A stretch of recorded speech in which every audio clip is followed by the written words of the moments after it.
Hi ಎಲ್ಲರಿಗೂ ನಮಸ್ಕಾರ. ನೀವು ನೋಡ್ತಾ ಇದ್ದೀರಾ Appu F C YouTube channel. ಈ ಒಂದು ವಿಡಿಯೋದಲ್ಲಿ ನಾವು ನಿಮಗೆ ವಿ ಮನೋಹರ್ ರವರು ಪುನೀತ್ ರಾಜ್ಕುಮಾರ್ ಅವರಿಗೆ ಯಾವ್ಯಾವ ಹಾಡುಗಳನ್ನು ಬರೆದಿದ್ದಾರೆ ಅನ್ನೋದ್ರ ಬಗ್ಗೆ ಮಾಹಿತಿಯನ್ನು ನೀಡ್ತಾ ಇದ್ದೀವಿ. ಹಾಗಾಗಿ ಈ ಒಂದು ವಿಡಿಯೋನ ಕೊನೆವರೆಗೂ ನೋಡಿ.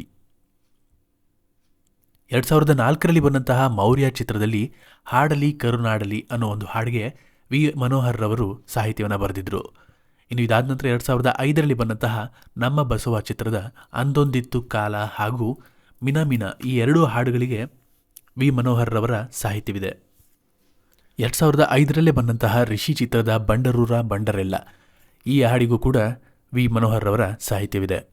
ಇದಾದ ನಂತರ 2016ರಲ್ಲಿ ಪ್ರೀತಿ ಕಿತಾಬು ಅನ್ನೋ ಒಂದು ಚಿತ್ರದಲ್ಲಿ ಕೇಳಿ ಮಾರಾಯರೆ ಅನ್ನೋ ಒಂದು ಹಾಡನ್ನು ಅಪ್ಪುರವರು ಹಾಡಿದರು. ಈ ಹಾಡಿಗೆ ವಿ ಮನೋಹರ್ ರವರ ಸಂಗೀತ ಹಾಗೂ ಸಾಹಿತ್ಯ ಇದೆ. ಇನ್ನು 2022ರಲ್ಲಿ ಬಂದಂತಹ ಮ್ಯಾನ್ ಆಫ್ ದಿ ಮ್ಯಾಚ್ ಚಿತ್ರದಲ್ಲೂ ರಂಗಮಂದಿರ ಅನ್ನೋ ಒಂದು ಹಾಡಿಗೆ ಅಪ್ಪುರವರ ಧ್ವನಿ ಇದೆ. ಈ ಹಾಡನ್ನು ಕೂಡ ವಿ ಮನೋಹರ್ ರವರೇ ಬರೆದಿರುವಂಥದ್ದು. ಈ ಒಂದು ವಿಡಿಯೋ ನಿಮ್ಗೆ ಇಷ್ಟ ಆಗಿದ್ದರೆ ಲೈಕ್ ಮಾಡಿ.